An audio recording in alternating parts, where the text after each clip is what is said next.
Hello friends, જય શ્રી કૃષ્ણ. સ્વાગત છે તમારું માય કિચનમાં. આજે આપણે બનાવીશું ફરાળી પૂરી, જે રૂ જેવી પોચી અને ફૂલેલી બનશે, જે ખાવામાં એટલી સોફ્ટ બનશે કે દાંત વગરના વડીલો પણ ખાઈ શકશે. તો ચાલો બનાવવાની શરૂઆત કરીએ પરફેક્ટ માપ સાથે ફરાળી પૂરી. ફરાળી પૂરી બનાવવા માટે અહીંયા આપણે રાજગરાનો લોટ લેવાનો છે. તેને પહેલાં બરાબર આપણે ચાળી લઈશું.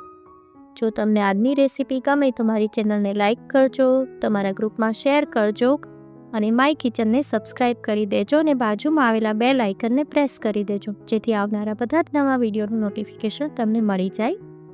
હવે આપણે એક બાઉલ લઈશું, તેમાં 2 બાફેલા બટેટા લઈશું. તેને આપણે આ રીતે છીણી લેવાના છે બટેટાને. જો આ રીતે સરસ છીણાઈ જાય પછી આપણે એની અંદર બધા મસાલા ઉમેરીશું. 1 ચમચી સિંધાલું મીઠું ઉમેરીશું, 1/4 ટીસ્પૂન મરી પાવડર, 1 લીલું મરચું જેને એકદમ બારીક સુધારીને લેવાનું છે આપણે. ત્યારબાદ તેની અંદર 1 ચમચી તલ ઉમેરીશું,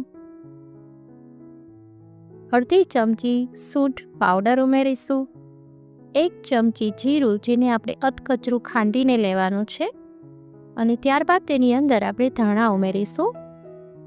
હવે આ બધું જ આપણે બરાબર મિક્સ કરી લઈશું. આને એકદમ હળવા હાથે આપણે મિક્સ કરી લઈશું. ત્યારબાદ તેની અંદર રાજગરાનો લોટ ઉમેરીશું. જો આ રીતે રાજગરાનો લોટ ઉમેરી દેવાનો છે.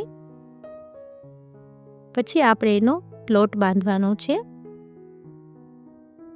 આમાં આપણે ચમચીથી રાજગરાનો લોટ એડ કરતું જવાનું અને લોટ બાંધતું જવાનું છે. આ લોટ આપણે કઠણ બાંધીશું, એકદમ ટાઈટ ડો બાંધવાનો છે. જો આ આખો લોટ બાંધવામાં મારે 150 ગ્રામ રાજગરાના લોટનો યુઝ થયો છે. હવે 1 ચમચી તેલ લઈશું. તેલથી આપણે સરસ લોટને કૂણવી લઈશું. જો આ રીતે સરસ થઈ ગયો છે આપણો લોટ. હવે હું તમને નજીકથી દેખાડી દઉં. જો આ ટાઈપનો આપણે લોટ જોવે છે, ટાઈટ ડો બાંધવાનો છે. પછી તમારાથી થોડો ઢીલો થઈ જાય તો તમે એમાં રાજગરાનો લોટ એડ કરી શકો છો. ત્યારબાદ આપણે એક પ્લાસ્ટિકની શીટ લઈશું. નીચે આપણે આ લોટ બાંધેલો છે એમાંથી કોરણા તૈયાર કરીશું. આમાં આપણે એકી સાથે ઘણી પૂરી પણ કરી શકીએ છીએ. અત્યારે હું 2 રાખીને તમને દેખાડું છું. જો આવી રીતે ગોળનું તૈયાર કરી શીટ ઉપર આપણે જરાક ઓઇલ લગાવીશું. ત્યારબાદ એમાં ગોળનું રાખી એના ઉપર પણ જરાક ઓઇલવાળી આંગળી કરી દઈશું. ત્યારબાદ આપણે બીજું ગોળનું તૈયાર કરીશું. એને પણ એ જ રીતે જરાક તેલ લગાવી અને રાખી દઈશું. પછી પાછી પ્લાસ્ટિકની શીટ કવર કરી દઈશું એના ઉપર. જો આ રીતે બરાબર કવર કરી અને ત્યારબાદ તમારે એક વાટકી લેવાની છે. વાટકીથી આ રીતે તમારે એને પ્રેસ કરી દેવાનું છે. ઇઝીલી પ્રેસ થઈ જશે. જો આ રીતે 2 પૂરી એકી સાથે થઈ જશે. ફટાફટ થઈ જાય છે. જો આપણી આ 2 પૂરી આ રીતે તૈયાર થઈ ગઈ છે. હવે એને તમારે ઉઠાવવા માટે કોઈ પણ તવીથાનો યુઝ કરવાનો છે. આ રીતે તવીથાથી થોડી ઉપર કરી અને ઉઠાવી લેવાની છે. આ ટાઈપની આપણે મીડિયમ પૂરી વણીશું. એક આ મેથડ છે. હજી બીજી મેથડ પણ તમને દેખાડી દઉં. તમે 2 રીતે કરી શકો છો આને. જો કેટલી ફાઇન થઈ ગઈ છે પૂરી, એકદમ ફટાફટ થઈ જાય છે. હવે બીજી રીત પણ તમને દેખાડી દઉં. એક આવી રીતે આપણે ગોળનું લઈશું. બરાબર સરસ કરી અને આપણે થોડું તેલ લગાવી દઈશું. એમાં જરાક જ એક આંગળી તેલવાળી લગાવવાની છે. ત્યારબાદ પાછું એને આપણે પ્લાસ્ટિક ફોલ્ડ કરીશું અને આને આપણે વેલણથી પણ વણી શકીએ છીએ. જો આ રીતે વેલણથી વણી લેવાની છે. એકદમ હળવા હાથે તમે વણશો, ફટાફટ વણાઈ જાય છે. આ 2 મેથડ છે. તમને જે ફાવે તે રીતે તમે આને વણી શકો છો. બીજી તમારે ફરાળી રેસીપી જોઈતી હોય તો તેની લિંક હું કમેન્ટ બોક્સમાં આપી દઈશ. હવે જો આપણી આ પૂરી પણ તૈયાર થઈ ગઈ છે. એને આપણે આ રીતે તવીથાથી જ ઉઠાવીશું.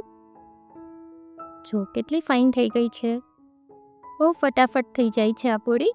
હવે જ્યારે હું લોટ બાંધતી હતી ત્યારે મેં તેલને ગરમ કરવા રાખી દીધું હતું. ફૂલ ફ્લેમ પર આપણે આને તેલને ગરમ કરવાનું છે અને થોડું આપણે ચેક કરી લઈએ. તેલ સરસ આવી ગયું છે. હવે એકદમ લો ફ્લેમ કરી દેવાની છે. આપણે સ્લો ગેસ પર આ પૂરીને તળીશું.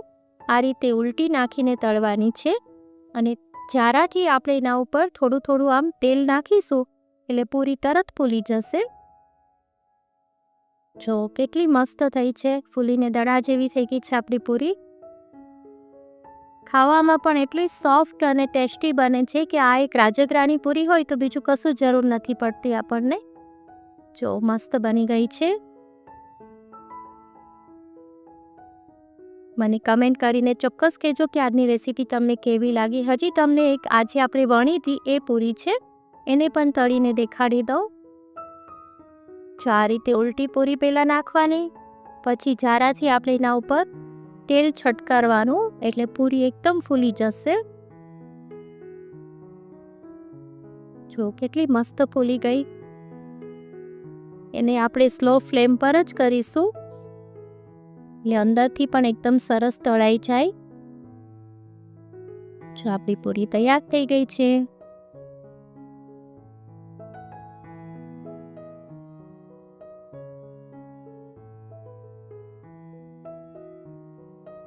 જો તમને આજની રેસીપી મારી ગમે તો લાઈક કરજો અને તમારા ગ્રુપમાં શેર કરજો અને સબસ્ક્રાઈબ કરવાનું ના ભૂલશો. જો તમને નજીકથી દેખાડું કેટલી મસ્ત બની છે, જોતાં જ ખાવાનું મન થઈ જાય એવી બની છે ને. થઈ ગઈ આપણી પૂરી તૈયાર.